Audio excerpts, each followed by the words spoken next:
What happens when grief, fear, and faith collide? This is the story of a daughter, a dream, and a destiny that almost broke. But God rebuilt it piece by piece.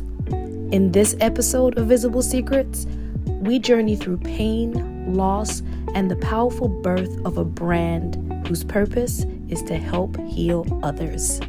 You're about to witness a transformation. Let's begin. Welcome to Visible Secrets. Now, I've got my intro, but I'm going to read it because it's not solidified in my mind yet. So, welcome to Visible Secrets, where pain, purpose, and strategy collide to build your brand. I'm Ellaina Leoni, your host, and I'm here to help you uncover the hidden wisdom within your story so you can ignite your vision and influence the world. And I don't do it alone. I do it with a guest here today. I have Rodina Daley, and it's so wonderful to have you. This is going to be such a good episode. I'm excited. Of unpacking. So first of all, I'd love you just to speak to the people, let them know who you are and what you do. So, hi guys, I'm Rodina Daley and I'm a registered nutritional therapist, a health coach, and a phlebotomist. So, I'm a women's health practitioner. So, I primarily work with women with hormonal imbalances, and I love to support and empower women and give them the education and the tools to be able to help their body regain its health. Because your body can heal itself. We just need to give it the right environment and the right tools. And that's what I love to do for my women. Okay. So this is a health episode, y'all. Get it together. You know, we just went through Christmas. Well, for some, we went through Thanksgiving. We went through Christmas. We went through New Year's. We had all the food that was left over. Many of us did not eat well. We did not do well. We didn't do well. But now we're in a new season. We're in quarter one of 2025. And I'm sure many made the resolution, you know, I'm going to work out. I'm going to eat better. I'm going to do this. Listen, we need discipline. We need discipline to do better with our lives. So that's pretty much what this discussion is going to be about. Doing better and knowing how, but also, which will always be the foundation of Visible Secrets, there's a story behind why we're at where we're at right now. So we're going to unpack some of Rodina's story and hear what the Lord has done to pull her out to where she is now and how what she's doing now impacts your life and assists you to be able to get to where it is that you want to be. And then we're going to talk about her business and the branding strategy of that business. So that then for those of you who are building your personal brand, building your business brand, you can gain some insight of some things that can help you to grow, to become, to increase, to enlarge, expand, and influence the world. So, ma'am, I'm so grateful that I met you. It was such a divine encounter to get to be at a next level speakers meeting for UK. And you were there sharing about your story and what the Lord has done, as well as what you're currently doing and how that's impacting lives. So it was like, oh, we need to talk and we need to get this out to the world because that is so amazing what you're doing. So let's get to your story. Yes. So before you even got into the wellness industry, what was life like? Okay, let's rewind. Go way back. Way back. So I guess growing up for me, my mum was always her and God. Her and God. So growing up around that environment, my mum was very spiritual. She was very much a child of God. And she really, just watching her do life with God is what now looking back, I'm like, thank you. Like your biggest gift to me was God. Wow. It literally was God. And that's the best gift you could ever give your child, I think. Just seeing the relationship you have with the Lord, no matter the circumstances, because there were rough times growing up. So growing up, single mum, 2 kids, trying to do life, working different jobs, and just the struggle was real. We saw the struggle, but as kids, you just kind of like, this is life. This is normal to us. Mm. But yeah, my kind of journey with the Lord started very young. I would get dreams. I would get like the Holy Spirit would just speak to me about certain things. And my mum always kind of said, you know, the Lord has something, you've got something. And I would always be like, what are you talking about? Like, I don't know what you're talking about. Because I would You've dream got about something. some, What? like, What do I what is have? this? Is Help it a me gift? Like, what kind of help gift me is this? understand. But I would dream something and it would happen. Oh, And so wow. it was one of those things like, oh, I'll dream this about, you know, a family member and it would happen. I'll Okay. dream. So And she, this as was she, young. This is when you this was was like young. young, primary Okay. school age. Oh, wow. Moving in the So prophetic. yeah, Okay. but I didn't, No. that was far from my, I just thought, okay, whatever. See demons, but think it's scary. I don't want to see that again. Mm-hmm. And I remember telling the Lord, I was like, I don't want to see them anymore. I was like, I'm done. And so that was kind of my life growing up. And then, you know, my walk with the Lord kind of got a bit stronger where I'd get what people would call intuition. It wasn't intuition, it's the Holy Spirit. I would know when somebody would be coming to the house. I would literally know, like, okay, there's somebody going to come to the house for a specific thing. I would just know. And it was just things like that. And I just remember being at, even fast forward to college, again, I would literally be walking with the Lord. I'd be watching worship music, gospel music, because there wasn't much in the UK. Like the UK was terrible when it came to things like, you know, church and just, so it was very rare for things like that to be on TV. So when it was, I would absorb it.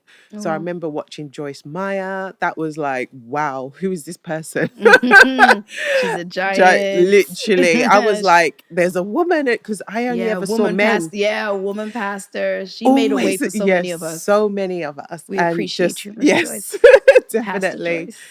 And just, Apostle Joyce. and so that really influenced me. But I think it was when I got to university, that's when I kind of just kind of pulled away a bit, because I think growing up, I was very restricted. Okay. Not in the sense that it was like a negative thing, but it was a good thing, but I didn't understand it. So I wanted Well, like freedom. mom was strict. So very strict. Okay. You know, couldn't do anything. And because mum was quite prophetic as well, if I was with a group of girls and we weren't doing what we were supposed to be doing or where we were, she would dream it and know what was going Oh, on. snap. She So was she that would mom? yes. Oh my So I gosh. was So scared before to you do walk anything. out the door, she'd be like, I had a dream. Literally, Where are you going? I came home. I don't know. I She had would a dream. she would just wake up and it's like, who's this tall girl with this jerry curl, and just describe people. And I'm just literally like, I go nowhere. I can't do anything. And so it was very much like a May tight that ship. be my portion. Let that be my portion. Every What person, you doing? every parent needs this gift. So yeah, so I just towed the line. So it was very, very much, I wouldn't hang out with friends after school. I would try my best to delay coming home and just blame it on the buses or the bridge opened, so we took long to come home. So it was, yeah, so my life was very much home, school, and then during the holidays I would go to my grandparents who were based in the Midlands, and they originally came over from the Caribbean. So it was very much homebody, not much kind of outside influence, because we came from a larger family. Okay. And so yeah, so that was my life. And then I got to university, and then university was a mess.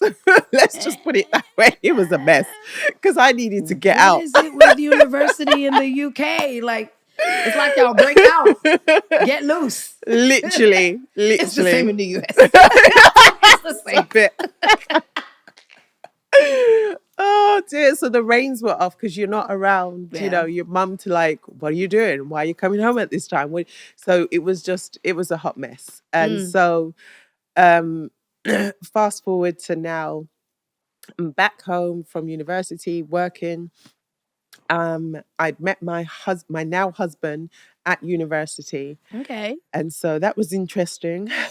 So he worked at the university. He wasn't a lecturer or anything like that, so no scandal there. So nothing like that. Nothing like that. But yeah, so we came home.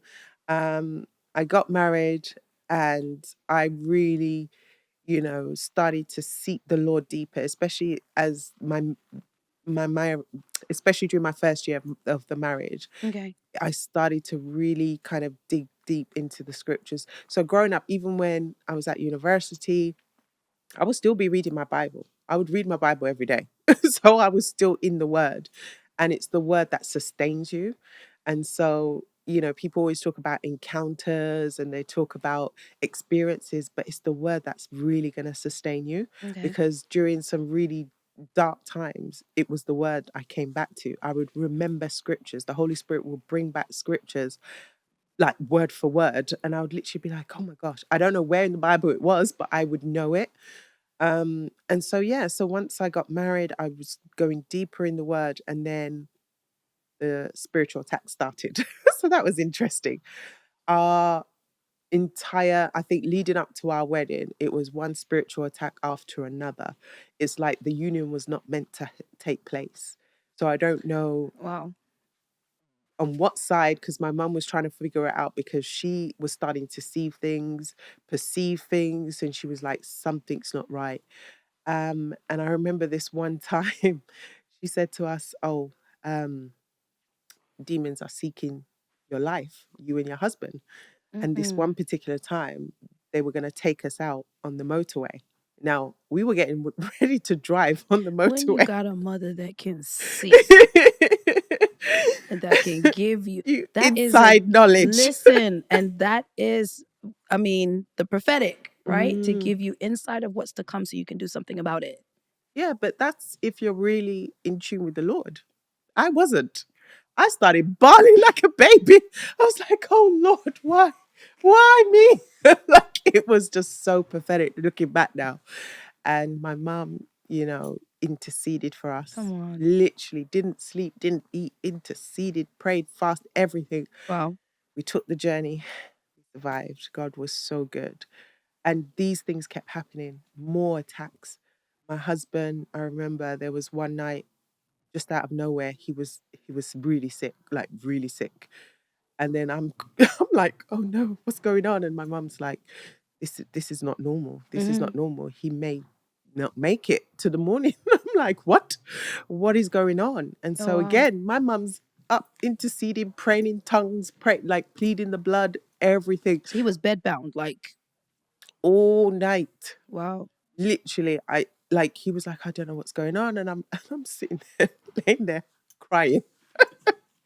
Crying like a baby. And I'm just like, Lord, honestly, God, I'm so grateful that you didn't give up on me, honestly. And literally the next morning, nothing. He was perfectly normal the next day, literally. And I was like, wow, like these were all just listen, it was just one after the other.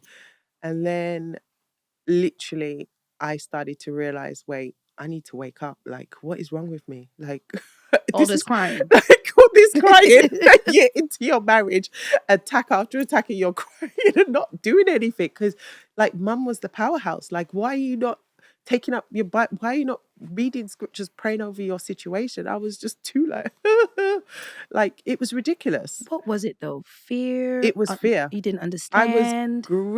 Because I think seeing the demons, I didn't understand the power that I had and the authority that was in me through Jesus to subdue the demons. But I just let the fear of that just cripple me. It was ridiculous. And then literally one day my mum gave me a book and she said, read this book. And I remember looking at this book. I was like, what kind of book is this? It's got a sword on it. Like, what is this?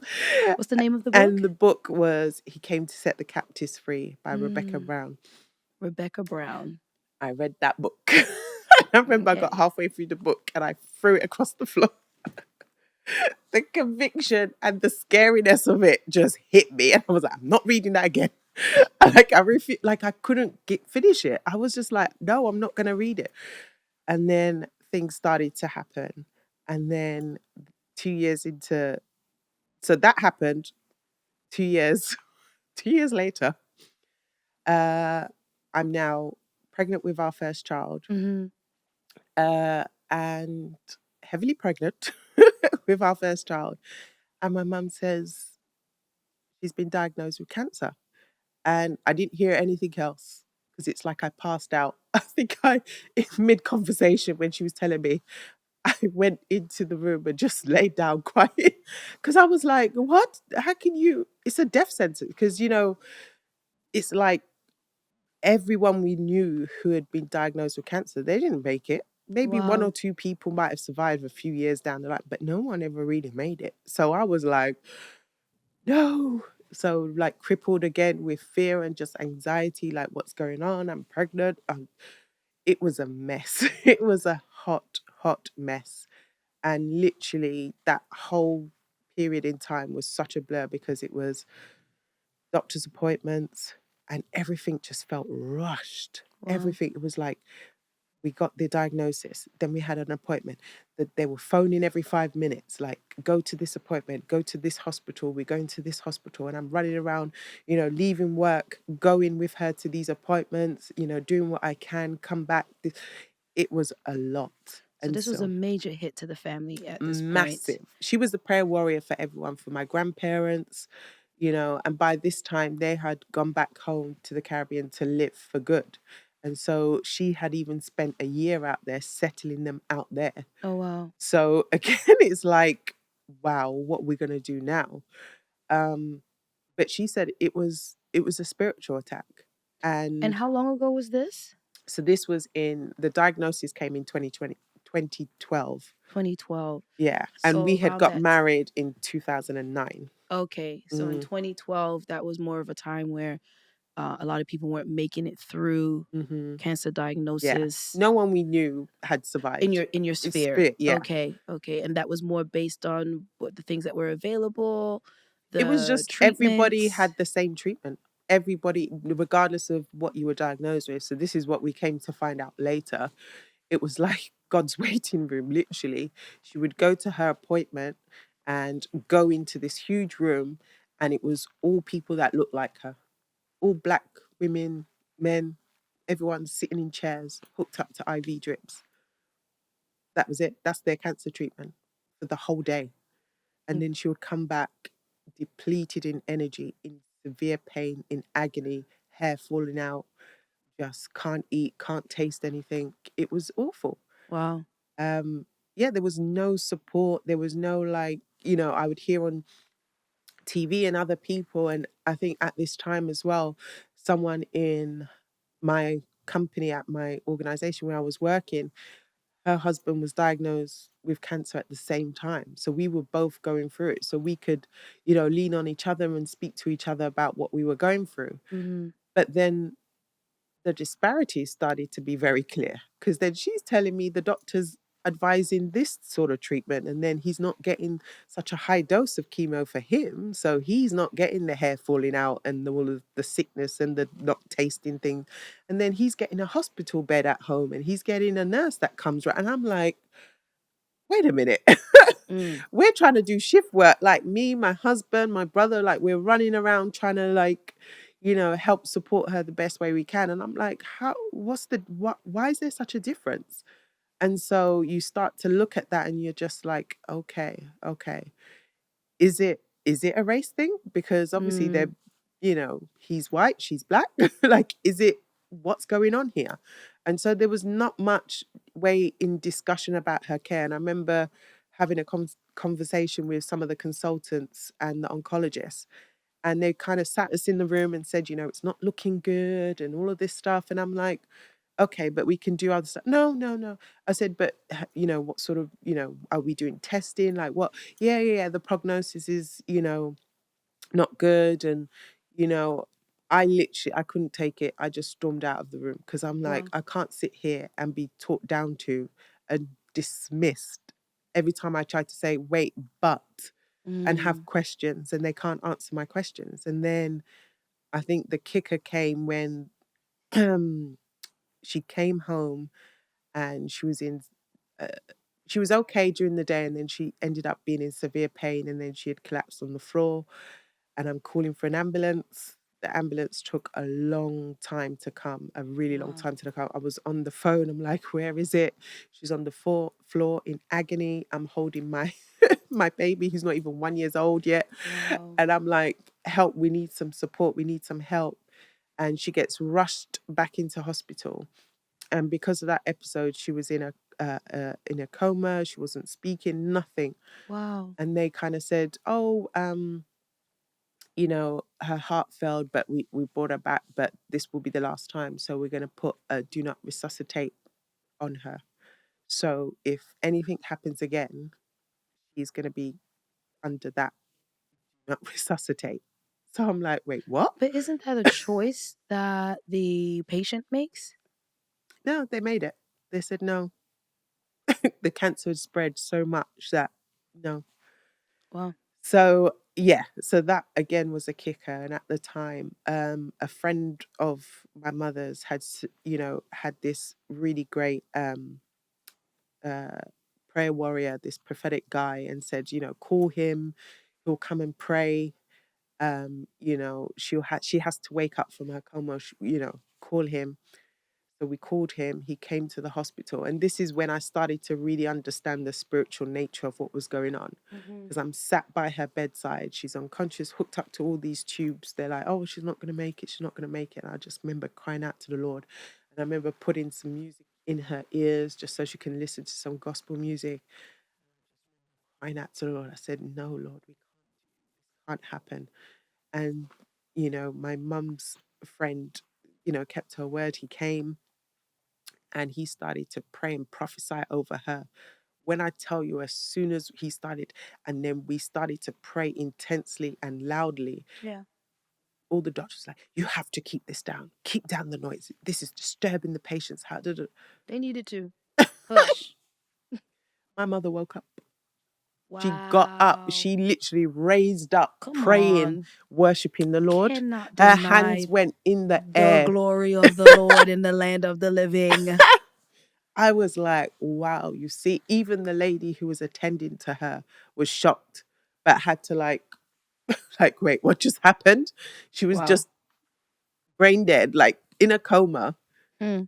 Now her hands raised and she's glorifying Jesus, Speaking. speaking in her right Communicating. mind. Wow.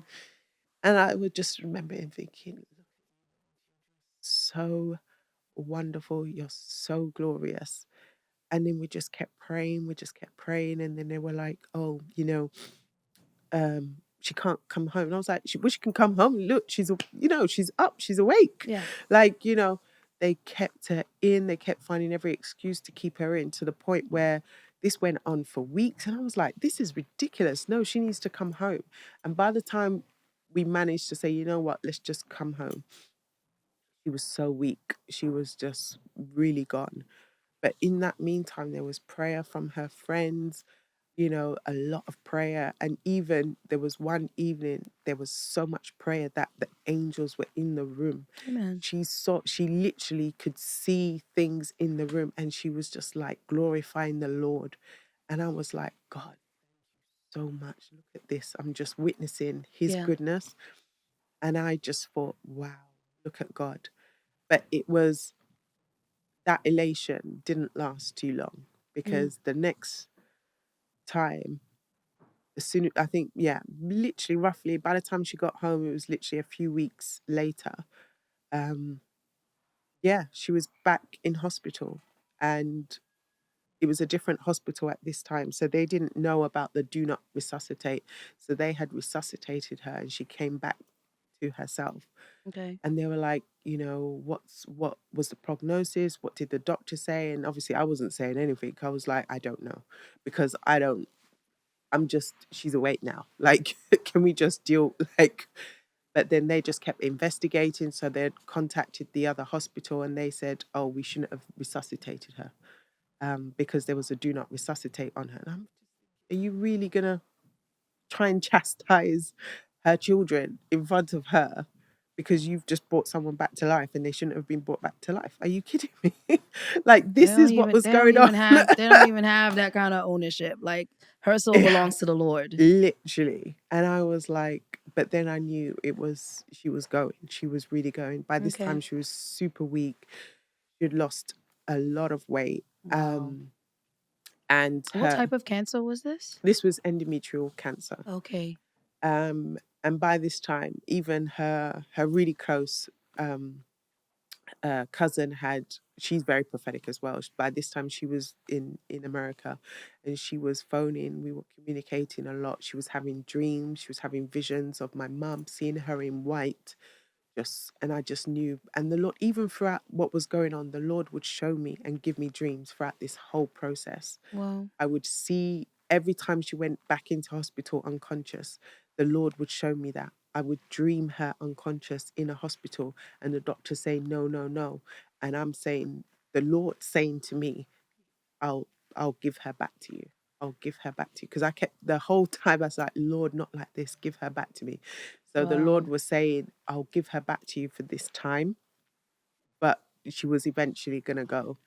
And so unfortunately she did suffer that last time before she passed. And literally it was so devastating, really devastating, because she was the strong one of the family. She was the Mm-hmm. prayer warrior. She was just, it was everything. So, but God was so good, because I remember thinking, I just want to curl up in the corner and just not do anything and not live. Mm-hmm. Like, I get how people get really suicidal, and you just think, but that's so selfish. Like, you've got a husband, you've got a child. Trust me, when you're in that dark place, Mm-hmm. you are not Dealing with thinking about that. grief, You are sorrow. not thinking about that. But God was so good. Even when she passed, because I literally was, I was so done. And I remember they brought her to a room, and they got I think it was the chaplain at the hospital to come and pray for her. And I was like, okay. And then he started praying about her death. And I was like, what are we praying for? No, we're praying for life. Like, what are you doing? And then he kind of looked at me like I was strange. I was like, no, we're supposed to be praying life into her, not. And I was just so overwhelmed.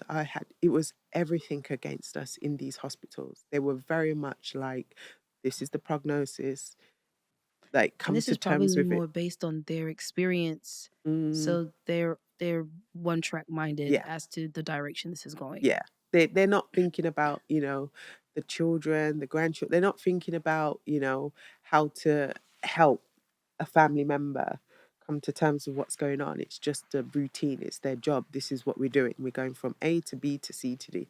We're not thinking about your feelings. Which is true. It's like you're not thinking about, and it was just my agony. I was like, why is it everybody else, wicked people, have a nice peaceful ending? Like, what? You know what I mean? You start thinking all these things. Like, you Mm. hear people, on the TV, oh, they had a nice peaceful ending. I'm like, why couldn't I have a peaceful like, it was just all of these emotions and things going on. But throughout the whole process, the Lord had me. He had me. I had such peace, because again, he would give me the dreams, and then I had the final dream that she was going to pass. And I said, okay, Lord, okay, I know. So I went home, and she didn't make the night. So my brother called me and said, she's gone now. And I was like, we're going to do now, Lord. And it was, yeah.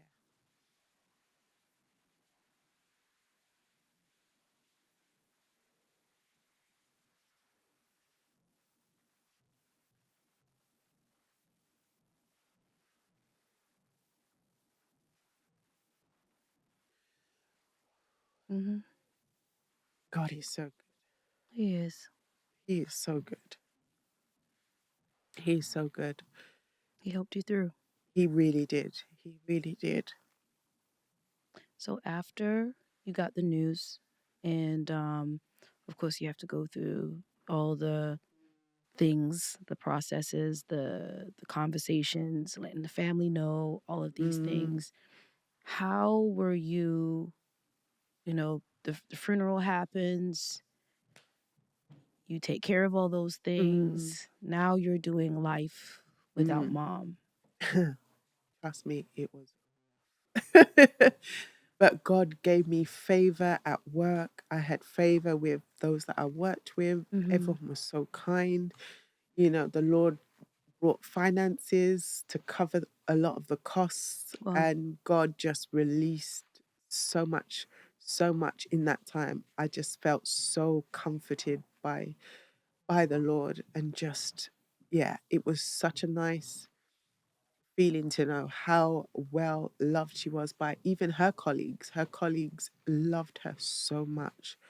Just hearing their testimonies at the funeral, and just, yeah, it was just so lovely. It was good. But then it's like, wow, now I need to I need to step up and do life with the God that I know my mum knew. So I'm Because she like, how showed we you gonna how. do this? She showed you how? how. Oh yes. So that's when things really started to change. So Okay.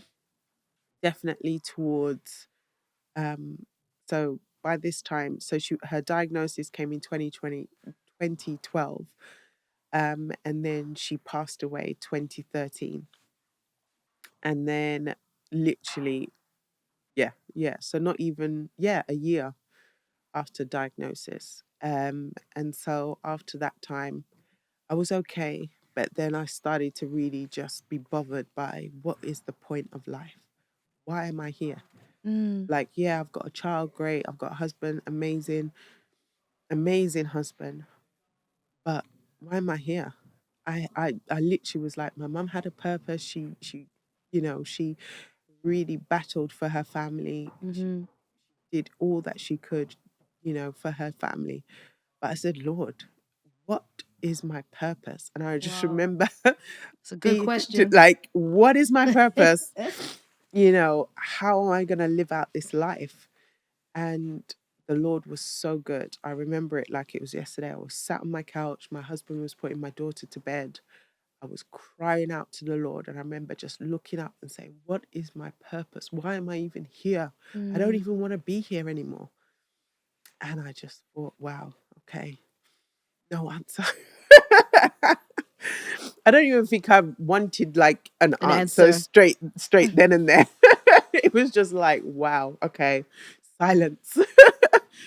And I just remember going to bed just really frustrated and fed up, really fed up, and just walking to work, and just remember crying. I was always crying on the way to work, get to work. My eyes were all bloodshot, bloodshot red.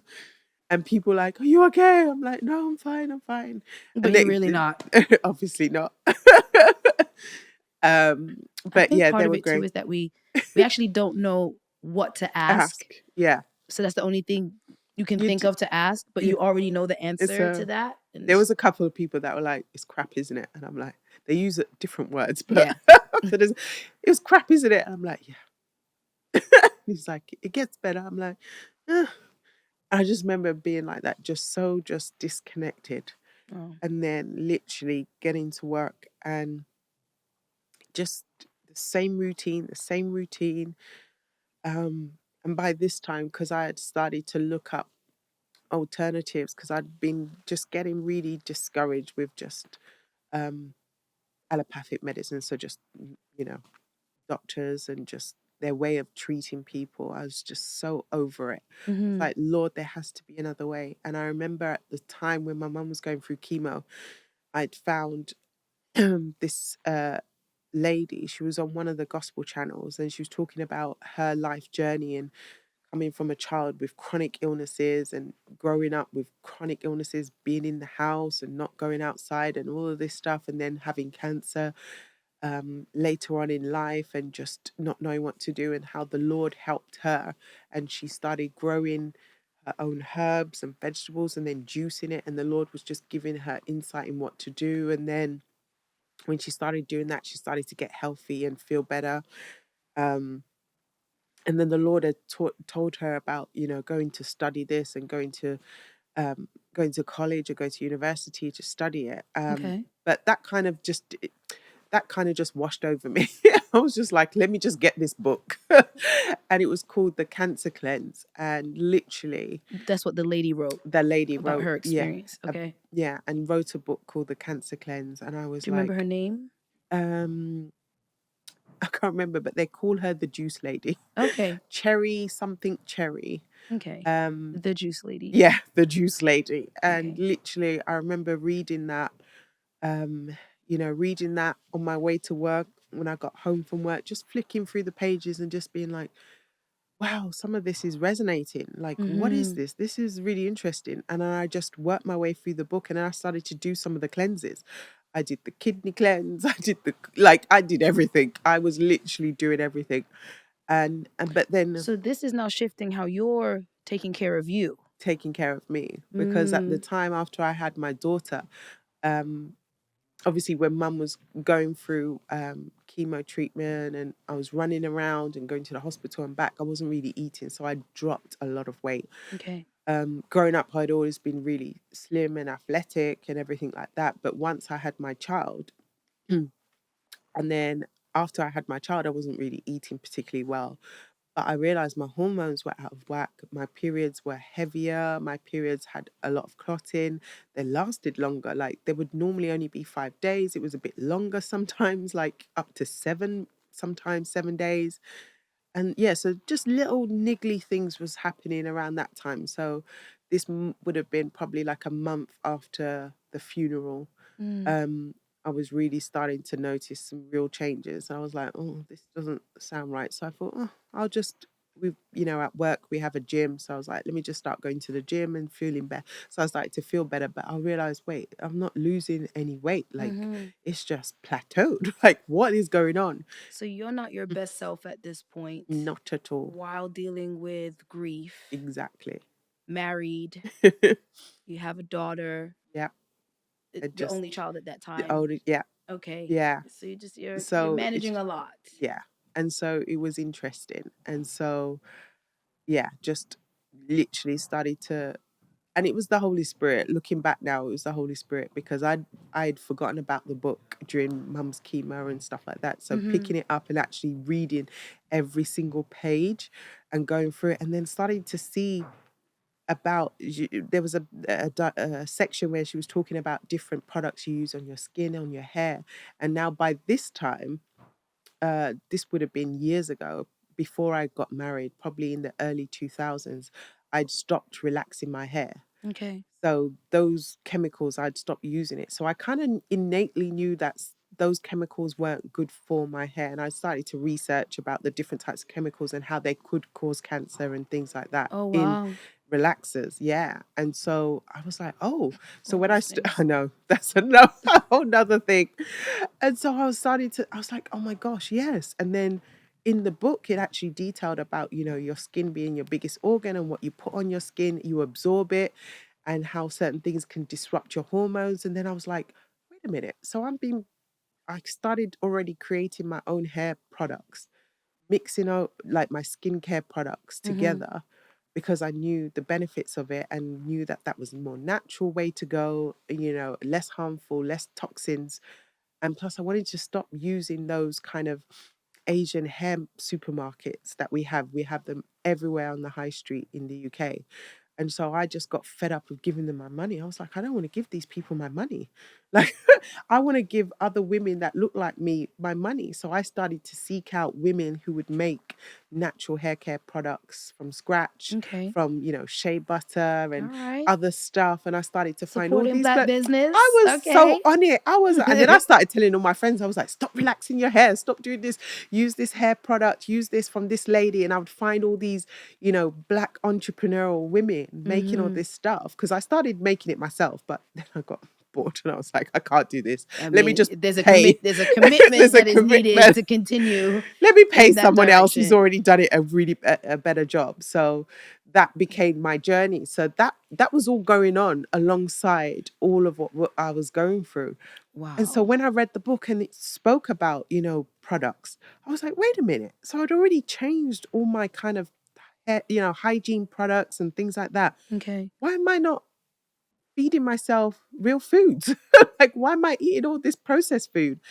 And so All right, so you've changed things for the side, outside, but not but the nothing for the inside. inside. So okay, so with dealing with the loss of your mom and then your own health issues, this is now shifting your perspective on care Yeah.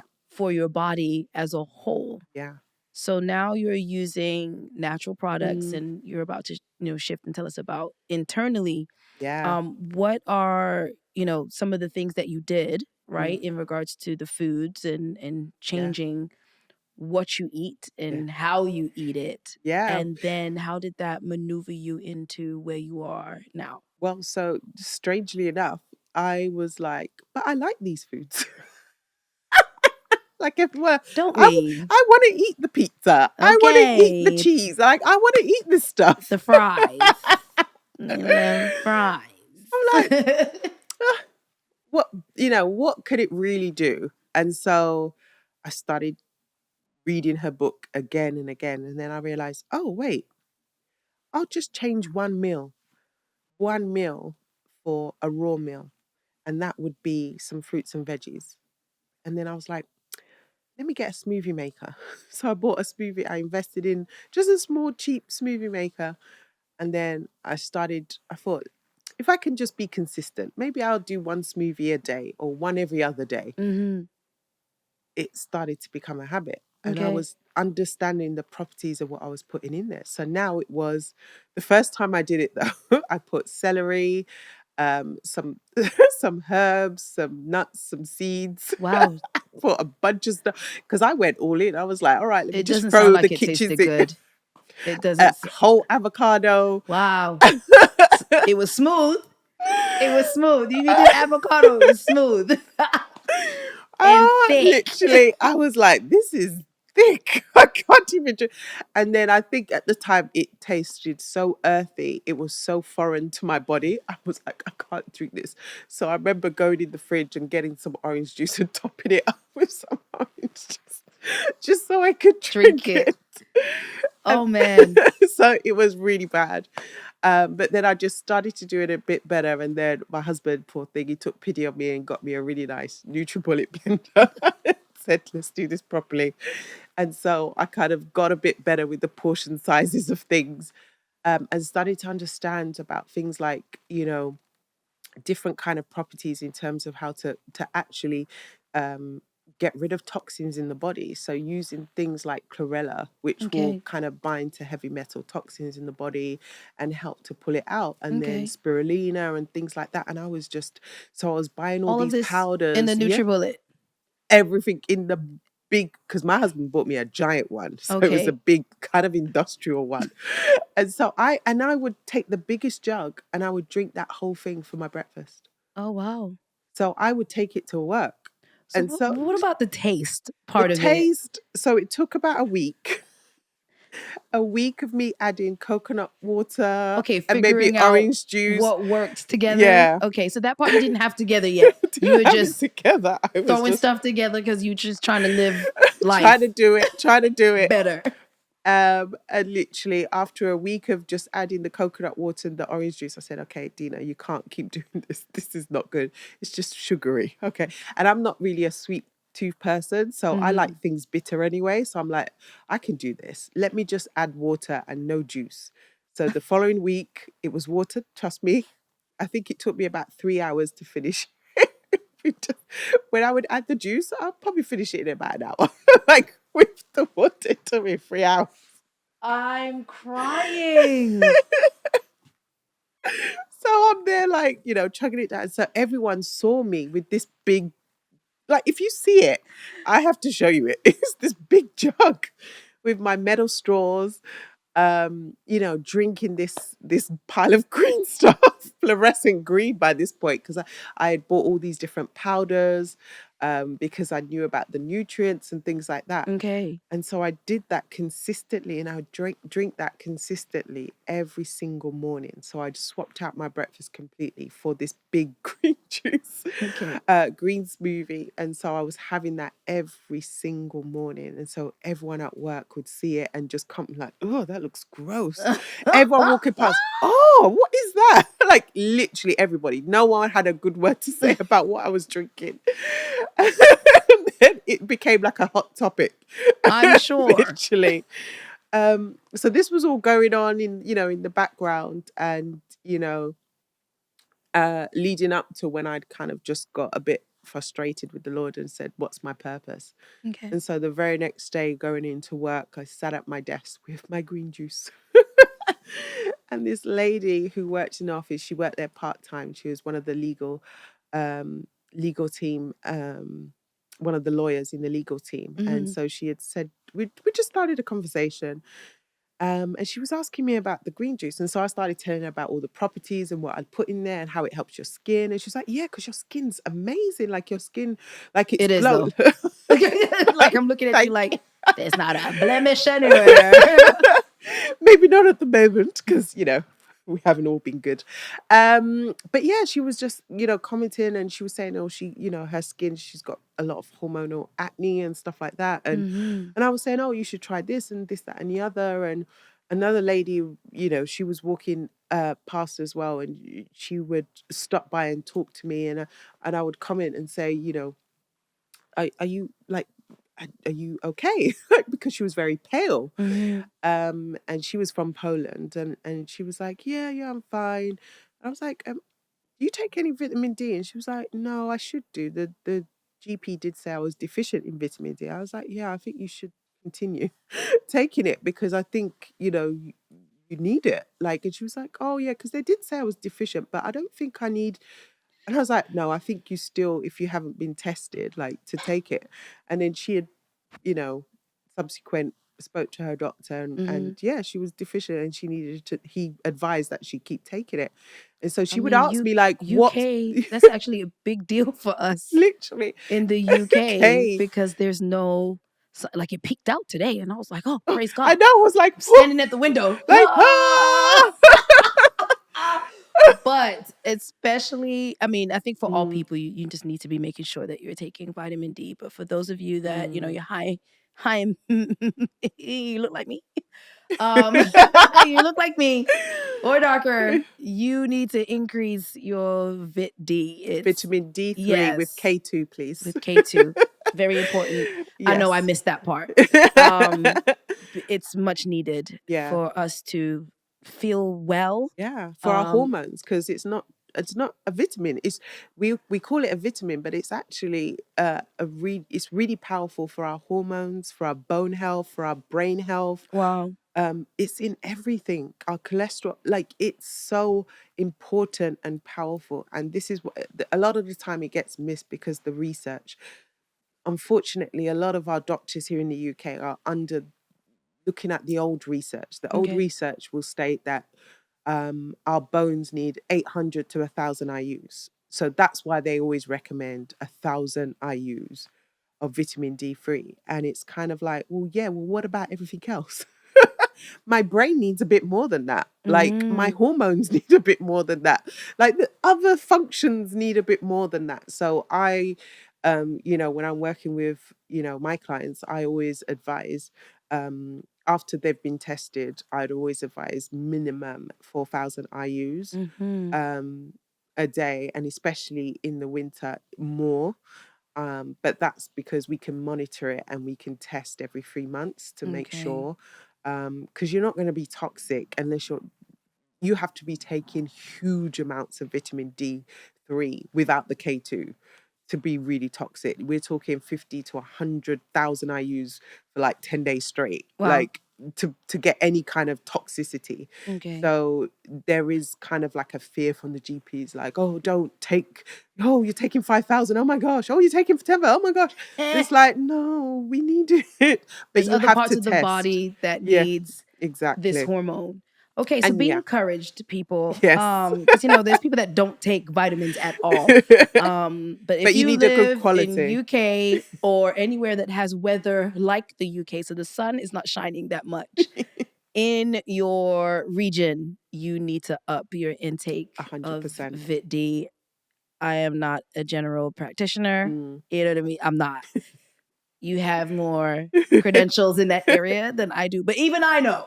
Yes. that we need to do that just to help ourselves be healthy, live healthily. Definitely. So, okay. So here you are, you've gotten this information from this woman, really this encouragement, right? Yeah. And she's a woman of faith. And I've never heard of a woman of faith in any kind of sphere talking about health or talking about anything. And I'm just like, wow, in her book, it's all about glorifying the Lord with our temple, with our body.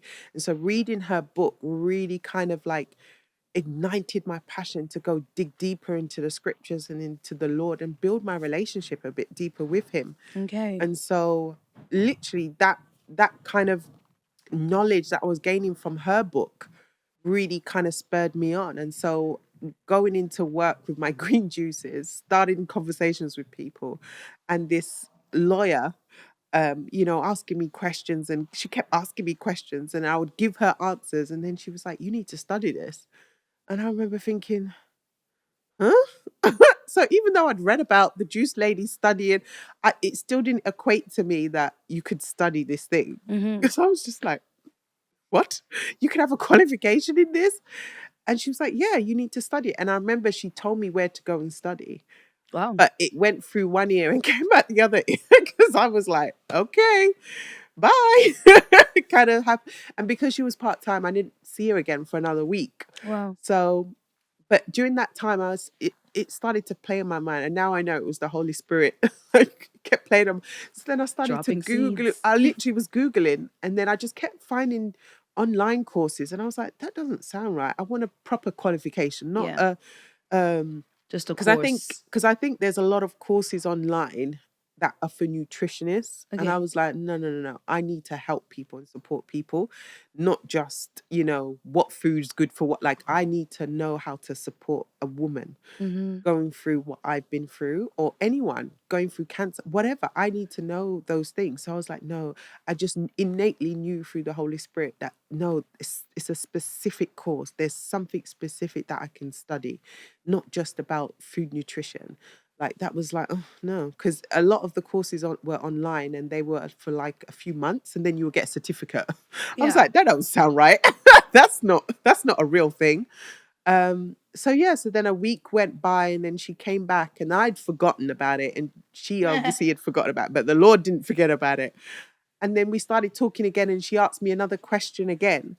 And then she said, wait a minute, did you apply to the college that I told you?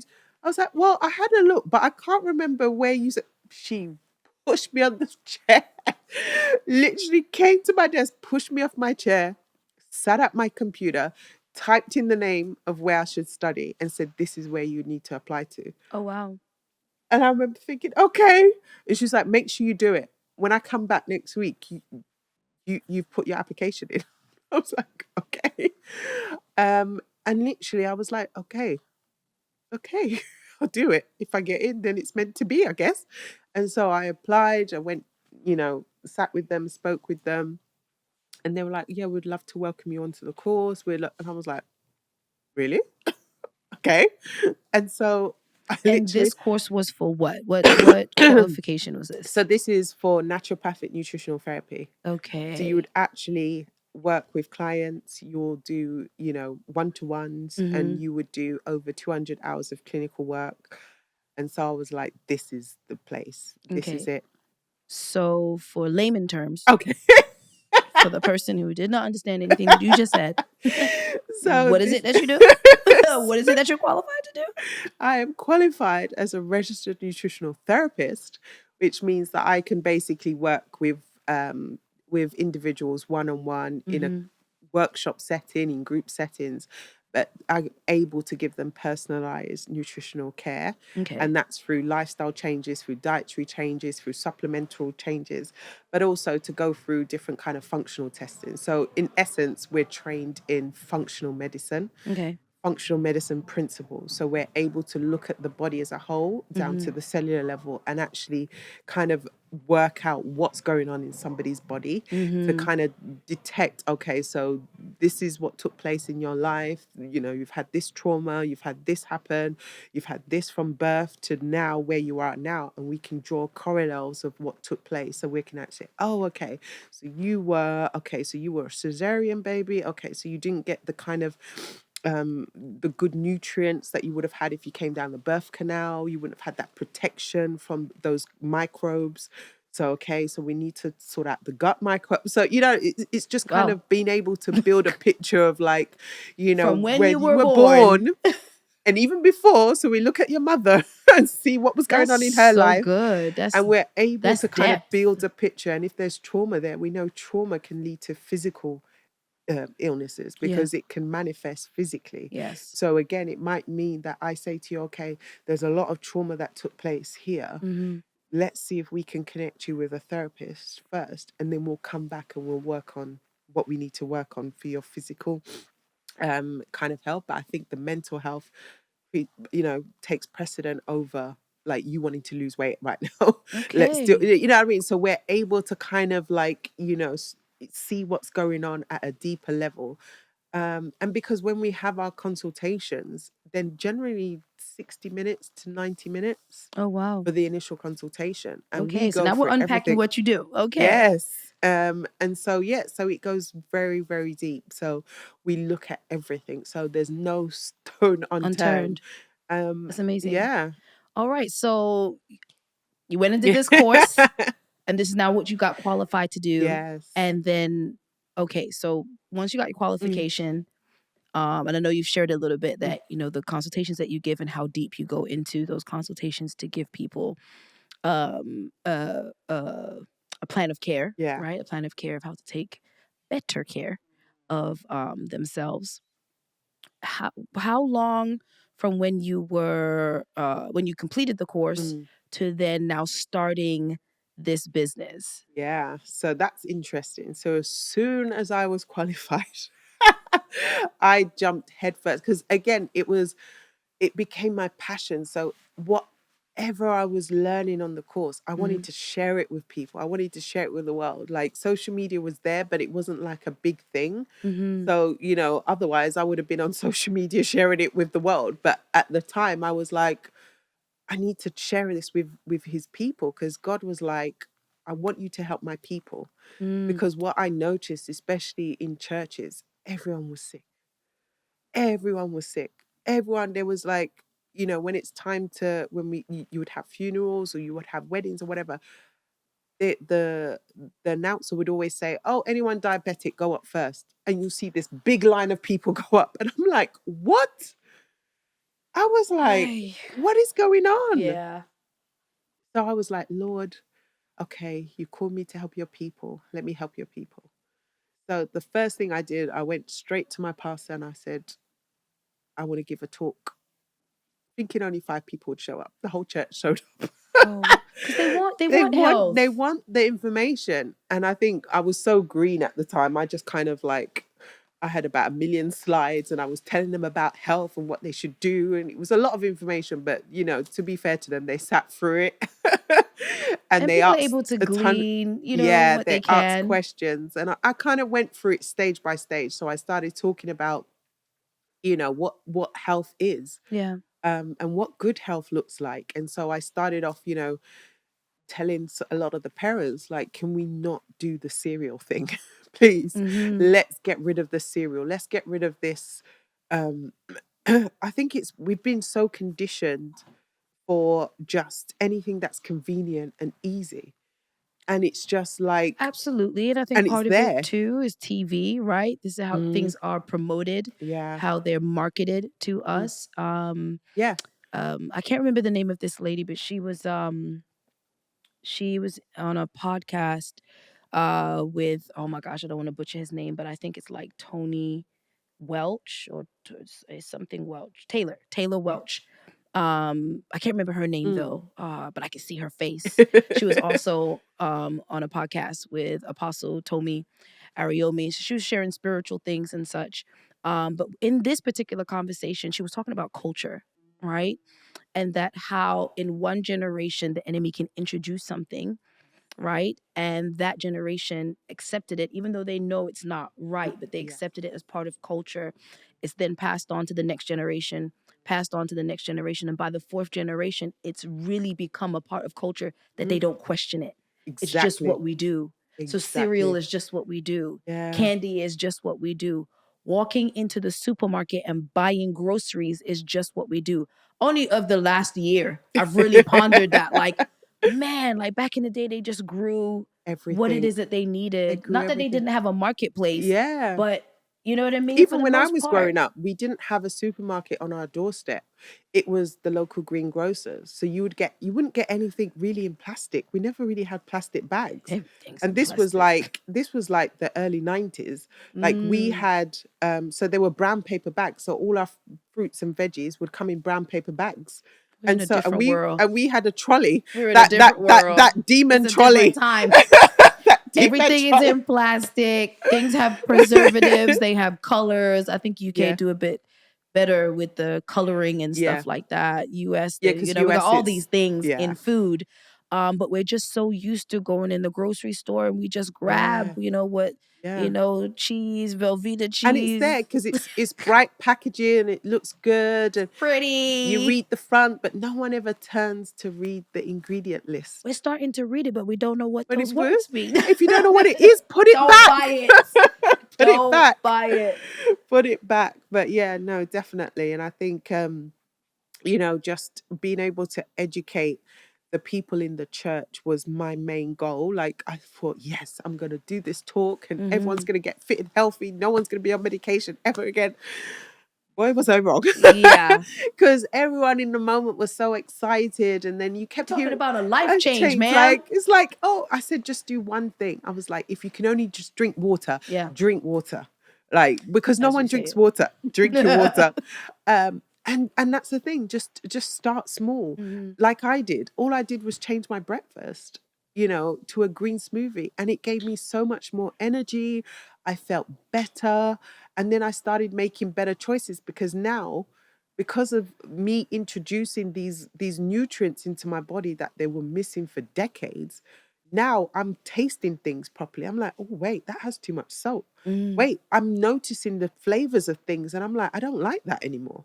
And so Okay. I started to kind of adjust what I was eating. So I'd slowly reduce the amount of processed foods I would buy Okay. during that early period before I'd started my course. So even just by changing my breakfast made a massive impact and I started to lose weight. Wow. And then my periods became better. Wow. My periods became so much shorter. Mm-hmm. They were less clotty.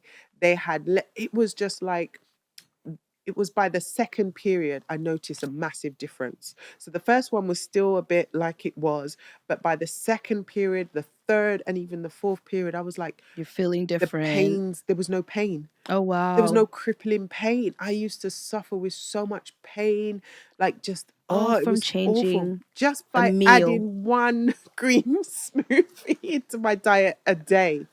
That's One a day. huge. That's huge. That's And what it as could you do. even say that, Nedra's Faithful Kitchen, Nedra just launched a book in December 2024, Sips of Wellness, full of lists of different juices, but she pushes the green juice to help you eat healthy, to help you get your life on track, to kill brain fog, to change those things in your body that needs to be changed, all from introducing foods that we need, that God released for us to eat, but making it easier for us to digest it by putting it in a smoothie or putting it in a juice. So the QR link is there to purchase Sips of Wellness.